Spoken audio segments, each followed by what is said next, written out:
සමහර අය අපිට කියනවා සහෝදරයා ඕගොල්ලෝ හොරකම් කරන්නේ නැති එක ඇත්ත. කරපු අයට මොකද කරන්නේ? විමර්ශන කරලා නීතිපති දෙපාර්තමේන්තු උපදෙස් අරගෙන මහා අධිකරණයෙන් නඩු දාන්න තමයි අපිට පුළුවන්. දේශපාලකයන් පාලන අධිකාරියට අපිට දඬුවම් දීමේ බලයක් නැහැ. හිටපු ජනාධිපතිවරයෙක් ලොකු පුතාට එක නඩුවක් දාලා තියෙනවා. මද්දුමයට දෙකක් දාලා තියෙනවා. ආච්චිටත් එකක් වැටෙනවා. තව වැටෙනවා. මේ කිසිදු පරිගැනීම් නෙමෙයි. පරිගන්නව නම් මේ මහා අධිකරණය චෝදනා ගොනු කර ඉන්නවත්. විමර්ශන කරලා මහා අධිකරණ අපි නඩු දානවා. මම අද උදේවරුෙත් නීතිපති දෙපාර්තමේන්තුවත් සාකච්ඡා කරා. කොතනද හිරවලා තියෙන කොතනද සහාය නැත්තේ? කොතනද ප්‍රශ්නේ තියෙන්නේ? ඔවුන් කේසස් ගණනාවක් පිළිබඳව මේ මාස එකහමාරක් ඇතුළත විශාල නඩු ප්‍රමාණයක් මහා අධිකරණයේ පවරන්න අවසන් අධීරේ ඉන්න බව ඔවුන් අපිට දැනුම් දුන්නා. අපි අහන්න කෙරෙන්න ඕන මොකද්ද? සහාය අවශ්‍යද? නිලධාරීන්ගේ අඩුවක් තියෙනවද? වාහනවල අඩුවක් තියෙනවද? ගොඩනැගිලි වල අපි ඒවා දෙන්න. ආණ්ඩුව කරන්න තියෙන්නේ ඒක. හැබැයි පරීක්ෂණ කරන්න ඕන ඒ ආයතන.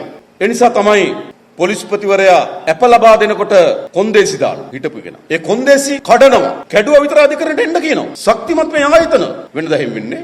මේ ළඟදී තව එකක් ඔය අනුරාධපුරේ මහ ඇමති නෑනයි මස්සිනාටයි. නෑනයි මස්සිනාගේ නඩුවේදී නීතිඥතුමා කිව්වා එක හේතු කියලා.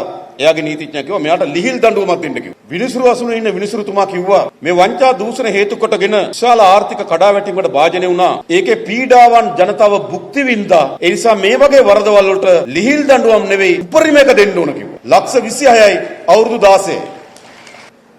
ලක්ෂ 26ට අවුරුදු 16යි නම් ඒ අනුපාතයට බැලුවොත් සමහර අයගේ ගනුදෙනු බලපුවම ආත්ම 7ක්වත් ඉන්න තියන්න වෙනවා.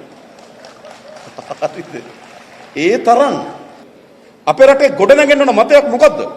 කොතනක අපරාධයක් කරත්, කොතනක වංචාවක් කරත්, කොයි හරි වෙලාවක දඬුවමක් ලැබෙනවා කියන සංඥාව එන්න ඕන.